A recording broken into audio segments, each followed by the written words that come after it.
As a coach, I would, as far as coaching kids who are less motivated or let's say less dedicated, understand that they may be very dedicated kids. They just might have other things they're very interested in as well, especially in high school. That's specifically what we're talking about. We all know that the youth kids and middle school kids, they're usually involved in a lot of different things. And most youth and middle school coaches, when season's over, your kids are probably done too, right? The high school team, they're trying to build a program. They have off-season training programs. Maybe they're doing fundraisers for camps, right? And it's very frustrating when you don't have all of your team showing up for the weight room program. Certainly for the open mats or the training that you're allowed to have in your state. Every state varies. But I say this. Obviously, the kids who don't show up at all, they may not have a place on your team, right? But what about the kid who wants to run track in college and he's hardcore into track or, fill in the blank, whatever sport it is? That's a dedicated kid. And you need that wrestler. You need him to win a state medal his senior year in order for you guys to have a chance of winning a trophy. So I say this as kind of a reality check.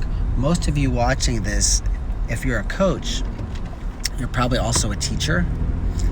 Did you put in extra time this weekend so that you can be the teacher of the year for the nation?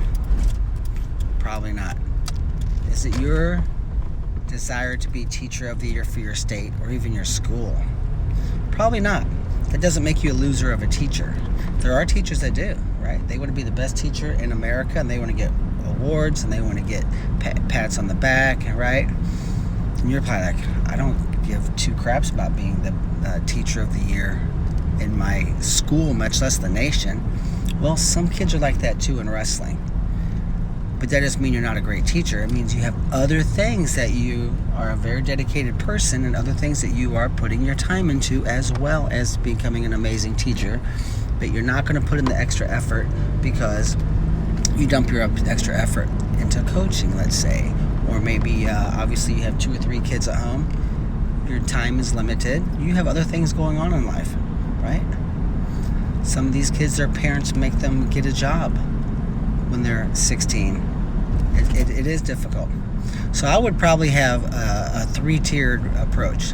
Number 1, the kids who won't do anything, you don't need them, right? They just don't want to be there.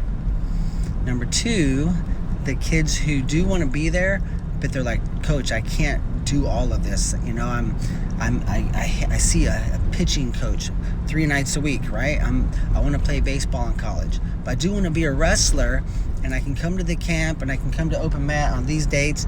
Just communicate with these kids. Don't just say, oh, you're not dedicated, you don't want it good enough.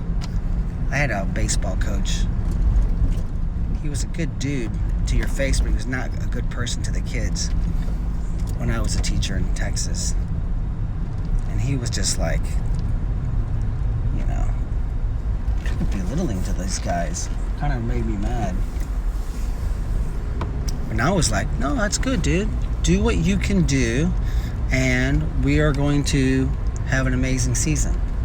So those are one group of kids. Are they going to win state titles? Probably not, but it's not their desire to necessarily. Okay, now how about the 3rd tier?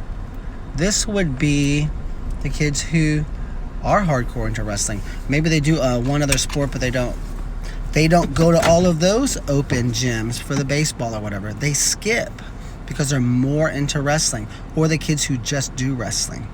Now you have an approach. You have a tier for those kids. Now maybe the other kids are invited. Maybe they're not, right?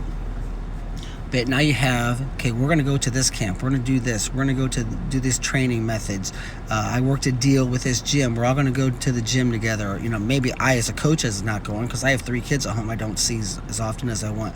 But my 3 team captains. And then, who knows, maybe you can create opportunities for them as well.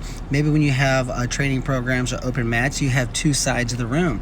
One is a more advanced drill system. It's more intense. And the other one is more maybe one of your other coaches. And you take involved in that too. You as the head coach should not just only cater to the more dedicated kids, but you should, maybe run the intermediate practice also.